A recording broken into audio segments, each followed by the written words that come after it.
कुमार जैन, व्याख्याता, शासकीय बालक हमीदिया उच्चतर माध्यमिक विद्यालय भोपाल। आज आपसे कक्षा 12 के अर्थशास्त्र से संबंधित मुद्रा एवं बैंकिंग विषय पर चर्चा करूंगा, जो हमारे जीवन के लिए दोनों आवश्यक हैं, मुद्रा और बैंकिंग। बैंक क्या है? क्या है बैंक? सामान्य रूप से बैंक जो है वो नागरिकों के धन संबंधी आवश्यकता और सुरक्षा का कार्य करते हैं। ये एक सामान्य सी बात है, लेकिन एक ऑक्सफोर्ड डिक्शनरी है, ऑक्सफोर्ड शब्दकोश है, उसके अनुसार परिभाषा जो दी है बैंकों की, बड़ी विस्तृत परिभाषा दी है उसमें कि बैंक एक ऐसा संस्थान है। क्या है? इंस्टीट्यूशन, संस्थान है बैंक, जो अपने ग्राहकों अथवा उनकी ओर से प्राप्त धन को जमा करता है एवं अपने ग्राहकों को ऋण भी उपलब्ध कराता है। ये किसकी परिभाषा? ऑक्सफोर्ड शब्दकोश के अनुसार ये परिभाषाएं बैंक की हैं। और भी परिभाषाएं दी हैं। एक डी कॉक की परिभाषा भी उल्लेखनीय है कि बैंक जो होता है मौद्रिक और बैंकिंग प्रणाली स्थापित करता है।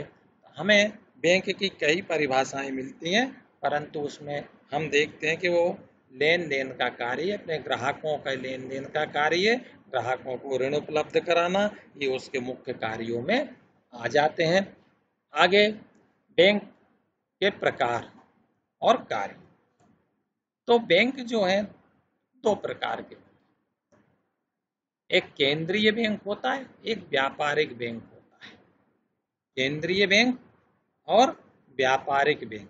केंद्रीय बैंक क्या होता है? ये देश का प्रमुख बैंक होता है, शीर्षस्थ बैंक होता है, सरकार का बैंक होता है। भारत का केंद्रीय बैंक कौन सा है? तो भारत का केंद्रीय bank reserve bank of India है। हमारे देश का केंद्रीय bank reserve bank of India है, जिसको हम भारतीय रिजर्व बैंक भी कहते हैं। आपने देखा होगा हमारे यहाँ जो मुद्रा चलती है उस पर रिजर्व बैंक ऑफ इंडिया, भारतीय रिजर्व बैंक शब्द अंकित होता है। इसकी स्थापना 1 अप्रैल 1935 को हुई थी और ये साधारण बैंकों से अलग होता है। इसका कार्य साधारण बैंकों के कार्य से कुछ अलग होता है। इसका मुख्यालय मुंबई में है। इसके कुछ दूसरे कार्यालय भी हैं, लेकिन मुख्य कार्यालय, मुख्यालय जो है वो मुंबई में है। और इसको हम बैंकों का बैंक भी कहते हैं। आपको याद रखना है हमारे देश का केंद्रीय बैंक कौन सा है, इसकी स्थापना कब हुई, इसका मुख्यालय कहाँ है, इसके और भी नाम हैं, जैसे बैंकों का बैंक भी है, सरकार का बैंक भी होता है।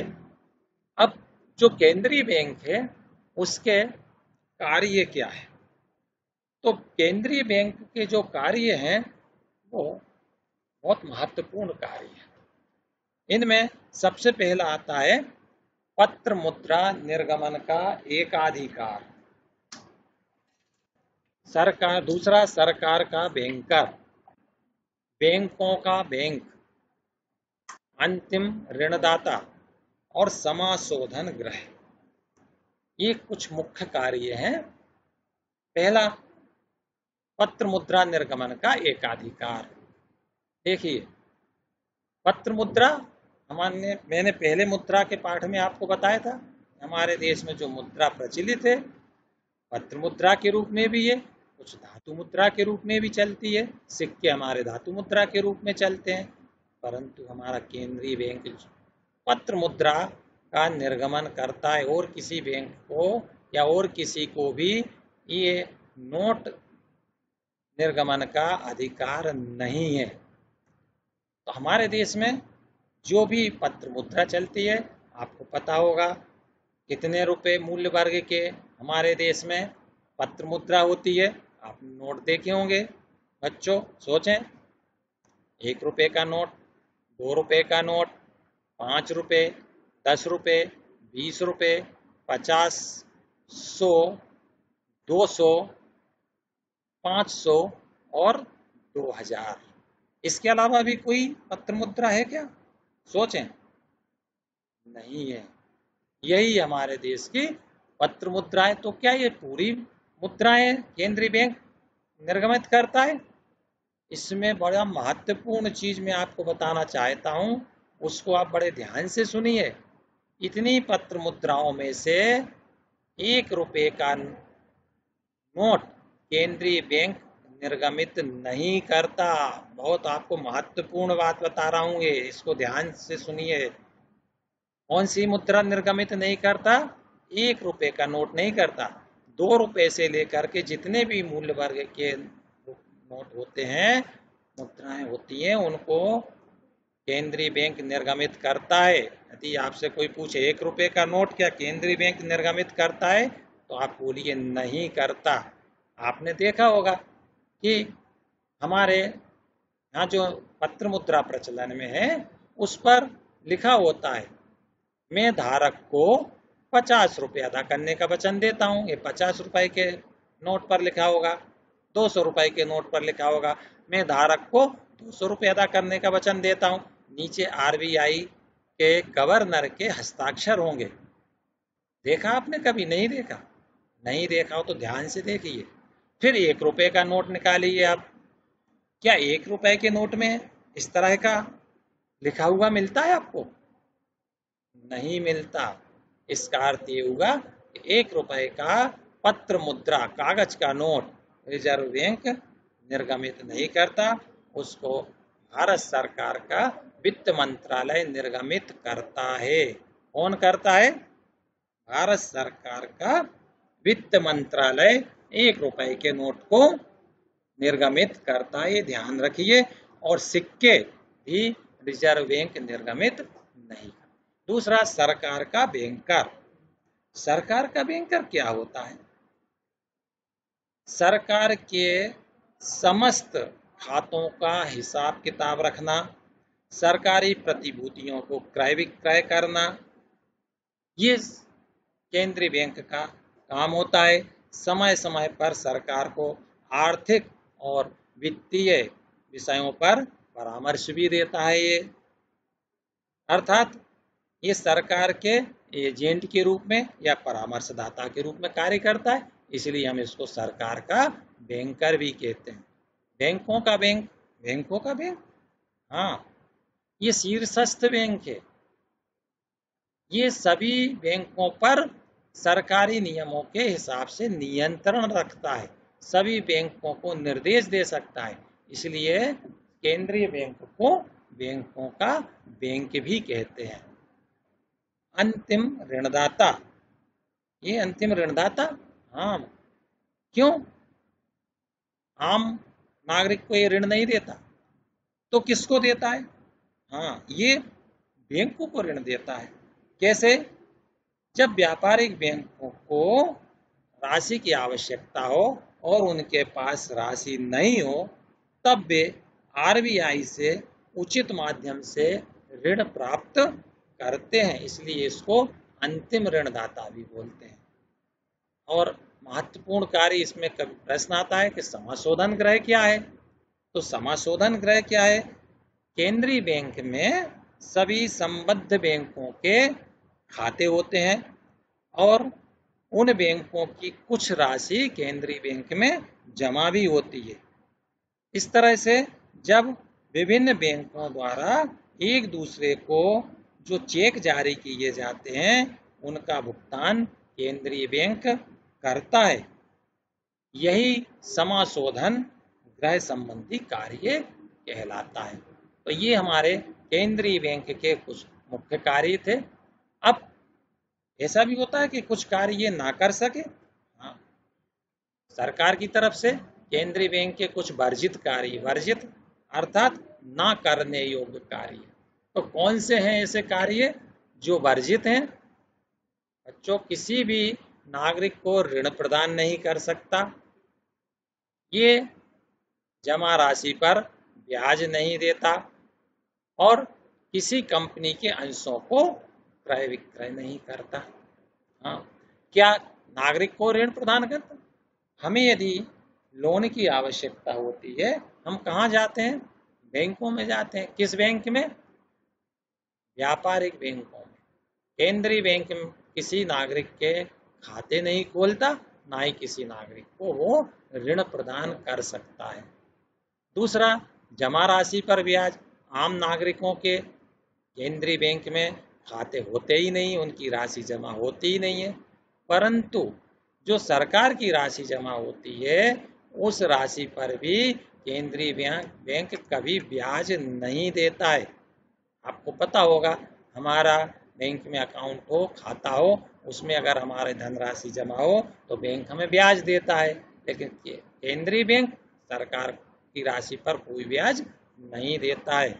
और तीसरा है कि ये अपने ऑफिस से संबंधित वस्तुओं का ही क्रय कर सकता है, अपने उपयोग की चीज़ों का ही क्रय कर सकता है, बाकी किसी चीज़ को केंद्रीय बैंक क्रय विक्रय नहीं कर सकता, अर्थात किसी कंपनी के अंशों को ये क्रय नहीं कर सकता।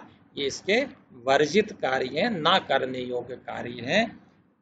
अब हमने बैंक दो प्रकार के बताए थे आपको, केंद्रीय बैंक और व्यापारिक बैंक। व्यापारिक बैंक क्या कहलाते हैं?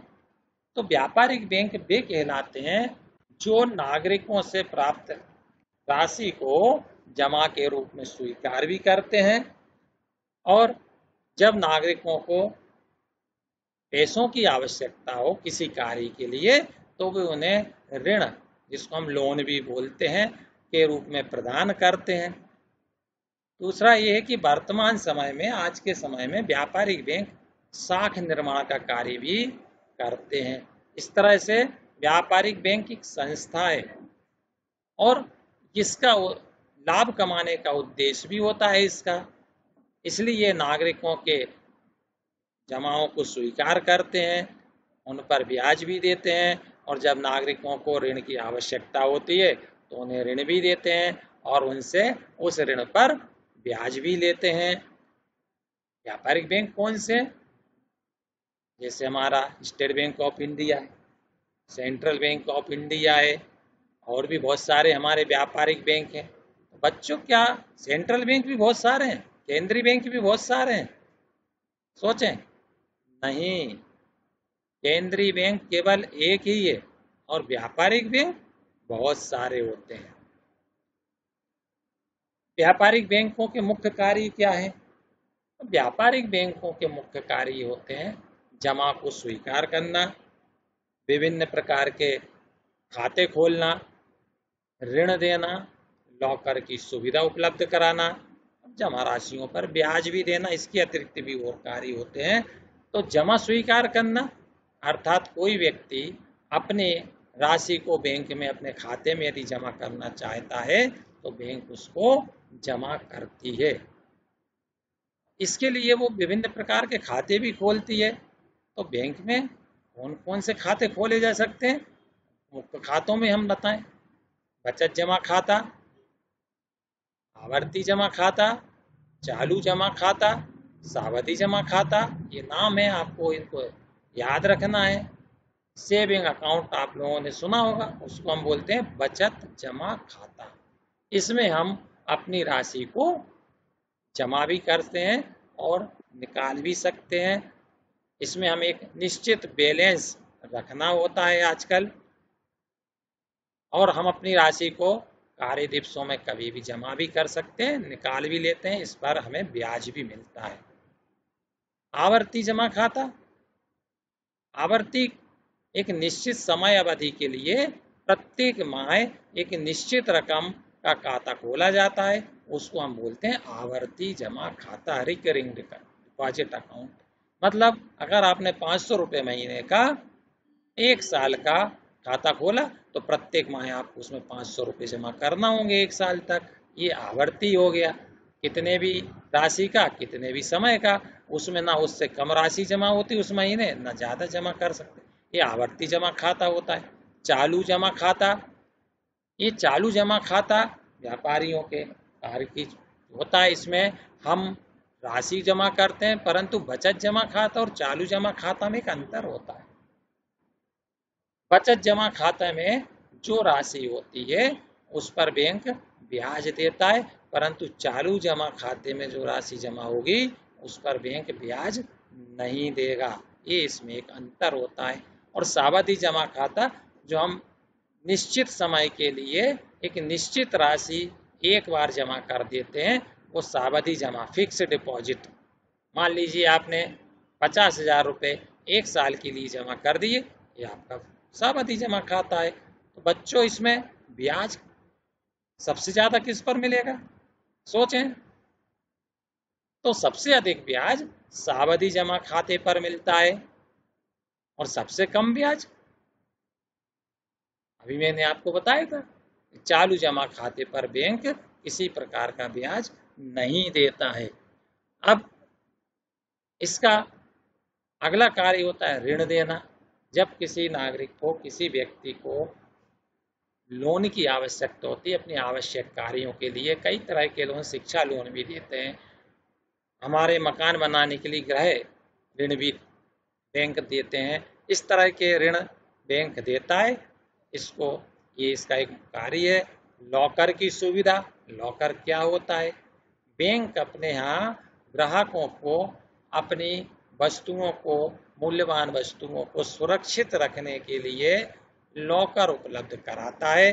उसमें हम अपनी कोई भी वस्तु को जा करके रख सकते हैं। उसमें बैंक उसका हमसे कुछ फिक्स चार्ज प्रति वर्ष का वसूल करता है, लेता है। और उसमें जो ताले होते हैं, वो दोनों ताले, दो चाबियां होती हैं, एक हमारी, एक बैंक की। जब दोनों चाबियां लगती हैं तब कहीं जा करके वो लॉकर खुल सकता है। तो ये हमारा लॉकर, मतलब हम अपनी कुछ वस्तुओं को यदि सुरक्षित रखना चाहते हैं तो वो लॉकर की सुविधा भी देता है। इसके लिए वो हमसे उस लॉकर का किराया के रूप में राशि भी लेता है। और जमा राशियों पर ब्याज देना, ये हम आपको ऊपर बता चुके हैं कि विभिन्न खातों में विभिन्न प्रकार से दर से बैंक क्या करता है, ब्याज भी देता है। अब केंद्रीय बैंक जो होता है उसके एक साख नियंत्रण होता है। साख नियंत्रण, इसमें दो चीजें, बैंक दर और ब्याज दर। आपने अभी ब्याज दर भी सुनी होगी और बैंक दर, इनमें अंतर होता है। बैंक दर क्या होती है? तो बैंक दर वह दर होती है जिस पर केंद्रीय बैंक व्यापारिक बैंकों को स्वीकृत प्रतिभूतियों पर ऋण प्रदान करता है। हमने आपको बताया था कि केंद्रीय बैंक व्यापारिक बैंकों को जब उन्हें राशि की आवश्यकता होती है तो ऋण देता है। तो वो जिस दर से उनसे ब्याज लेता है वो बैंक दर है। और ब्याज दर वह होती है जिस पर व्यापारिक बैंक ऋण देते हैं। व्यापारिक बैंक किसको ऋण देंगे? व्यापारिक बैंक आम नागरिकों को, अपने जमाकर्ताओं को ऋण देते हैं। ये अलग अलग दरें होती हैं, इनको हम बोलते हैं बैंक दर और ब्याज दर। दूसरा नया शब्द आपका आया है रेपो दर एवं रिवर्स रेपो दर। रेपो दर क्या है कि जब भी बैंक को रकम की आवश्यकता होती है, पैसों की आवश्यकता होती है, तो बैंक भारतीय रिजर्व बैंक से ऋण लेते हैं। कौन से बैंक? व्यापारिक बैंक। और इस ऋण पर या इस लोन पर रिजर्व बैंक को जिस दर पर वो ब्याज चुकाते हैं उसे रेपो रेट कहते हैं। तो रेपो रेट का कुछ प्रभाव होता है। हाँ, यदि रेपो रेट कम हो जाता है तो हम जो व्यापारिक बैंकों से लोन लेते हैं, ऋण लेते हैं, उस पर ब्याज दरें कम हो जाती हैं, हमें कम पैसा देना पड़ता है। यदि रेपो रेट बढ़ता है तो ब्याज दरें बढ़ जाती हैं। इसका सीधा संबंध होता है। एक होता है reverse repo rate. Reverse repo rate, उसका उल्टा रिवर्स, कि जब बैंकों के पास आवश्यकता से अधिक राशि होती है तो उस राशि को क्या करता है, आरबीआई में जमा करवा देता है। और इस रकम पर आरबीआई उन्हें कुछ ब्याज देता होगा। इसको जिस दर से वो ब्याज देगा उसे रिवर्स रेपो रेट कहते हैं। तो रेपो रेट और रिवर्स रेपो रेट ये दो नए शब्द थे। रिवर्स रेपो रेट का क्या प्रभाव पड़ता है हमारे ऊपर? तो जब बाजार में मुद्रा की मात्रा बढ़ जाती है तो उससे महंगाई बढ़ने का खतरा हो जाता है। उस समय आरबीआई क्या करता है? रिवर्स रेपो रेट को बढ़ा देता है ताकि बैंक अधिक ब्याज के लिए अपनी जो राशि है वो आरबीआई में जमा कर दें और बाजार में मुद्रा की प्रचलन कम हो जाए। इसका एक प्रभाव पड़ता है। अब कुछ नए शब्द आते हैं, आपको इन शब्दों की परिभाषा याद रखना है कि नगद आरक्षित अनुपात क्या है? CRR। CRR नगद आरक्षित अनुपात। बैंकिंग जो नियम है उन नियमों के अंतर्गत प्रत्येक बैंक को जो आरबीआई से संबंधित होते हैं उन प्रत्येक बैंकों को अपने कुल डिपॉजिट का एक निश्चित हिस्सा रिजर्व बैंक के पास रखना जरूरी होता है। इसे नगद आरक्षित अनुपात, रिजर्व रेशियो अथवा CRR कहते हैं और ये 3% से 15% तक होता है। मतलब बैंक आरबीआई के पास जो अपना कुल जमाओं का एक जो निश्चित हिस्सा रखते हैं वो CRR कहलाता है। तो जब रिजर्व बैंक को साख बढ़ाना होती है तो वो क्या करता है? इस प्रतिशत को कम कर देता है। तो जब कम कर देता है तो व्यापारिक बैंकों के पास ज़्यादा पैसा हो जाता है, जिससे वो व्यापारिक बैंक ज़्यादा पैसा होता है तो अधिक मात्रा में ऋण प्रदान कर देते हैं। बाजार में पैसे की उपलब्धता बढ़ जाती है। जब उन्हें बाजार में नकद की मात्रा कम करना होती है तो CRR को केंद्रीय बैंक बढ़ा देता है, उसका प्रतिशत बढ़ा देता है। इससे व्यापारिक बैंक को ज़्यादा राशि आरबीआई में जमा करना होगी और उनके पास लोन देने के लिए कम राशि रह जाएगी। बाजार में जो है मुद्रा की मात्रा कम हो जाएगी। ये हमारा CRR है। अब दूसरा होता है अगला वैधानिक तरलता अनुपात, इसको हम बोलते हैं SLR। ये क्या है? वैधानिक तरलता अनुपात जो होता है बैंकों के पास उपलब्ध जमा का वह हिस्सा होता है जो उन्हें अपनी जमा पर लोन जारी करने के पहले अपने पास रख लेना जरूरी होता है। और ये SLR जो होता है वो बैंक नकदी में, स्वर्ण भंडार, सरकारी प्रतिभूति आदि के रूप में, जरूरी नहीं कि वो नकदी रखें, प्रतिभूतियों के रूप में भी रख सकते हैं। भारत में SLR की अधिकतम सीमा 40% तक रह चुकी है। इसको हम बोलते हैं वैधानिक तरलता अनुपात। ये नए शब्द हैं अपने कुछ। अगला अपना जो आता है वैधानिक तरलता अनुपात हो गया। अब इन सब चीज़ों को हमने देखा कि इसमें हमने जो पढ़ा बैंकों के कार्य, बैंकों के ना करने योग्य कार्य, बैंकों के व्यापारिक बैंक के कार्य।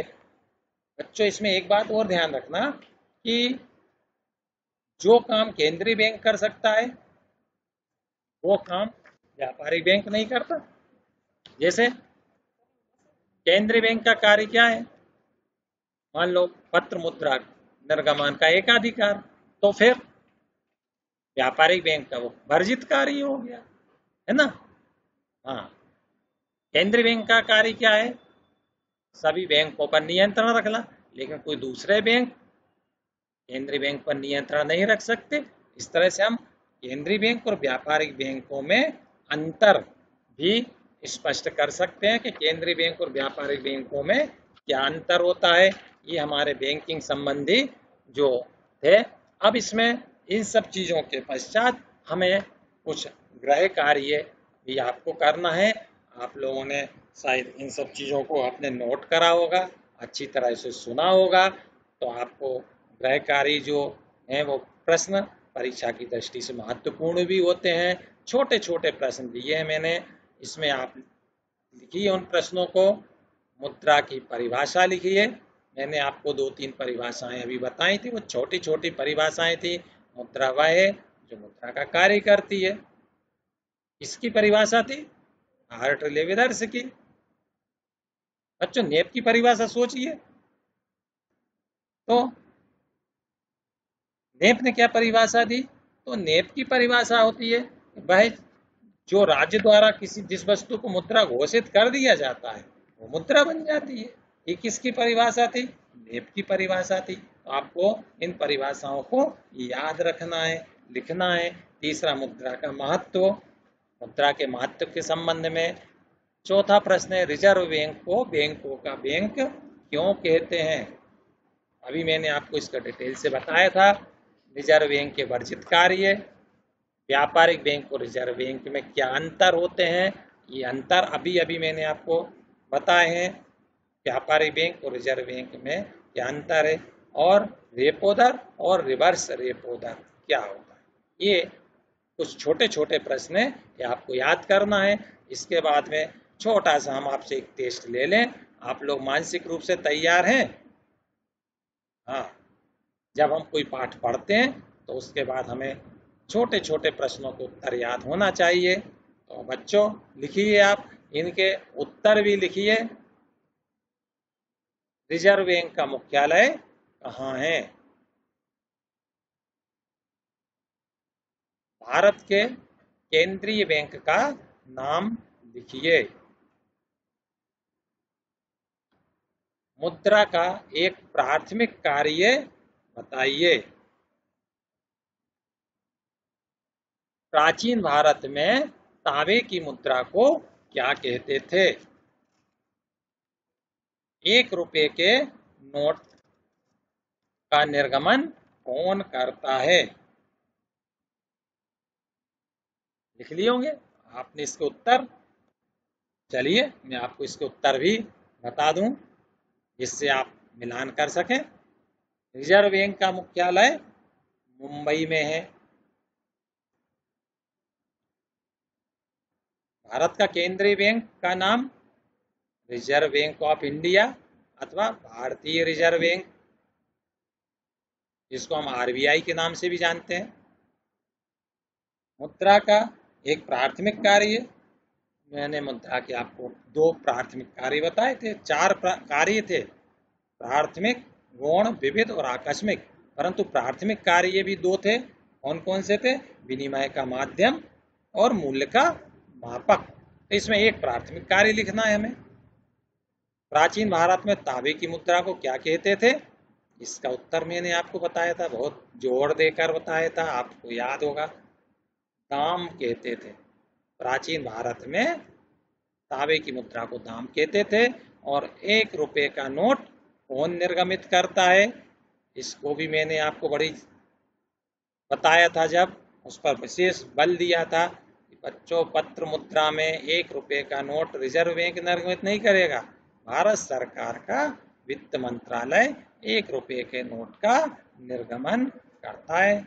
आशा है आपने इन प्रश्नों के उत्तर लिखे होंगे और सही भी होंगे, बहुत छोटे छोटे उत्तर थे ये तो। बच्चों आपको मुद्रा और बैंकिंग के पाठ में जो मुख्य मुख्य चीजें थी वो मैंने आपको बताई। आशा है आप इन्हें अपने कॉपी में नोट की होंगी और आप इसका अध्ययन करेंगे। धन्यवाद।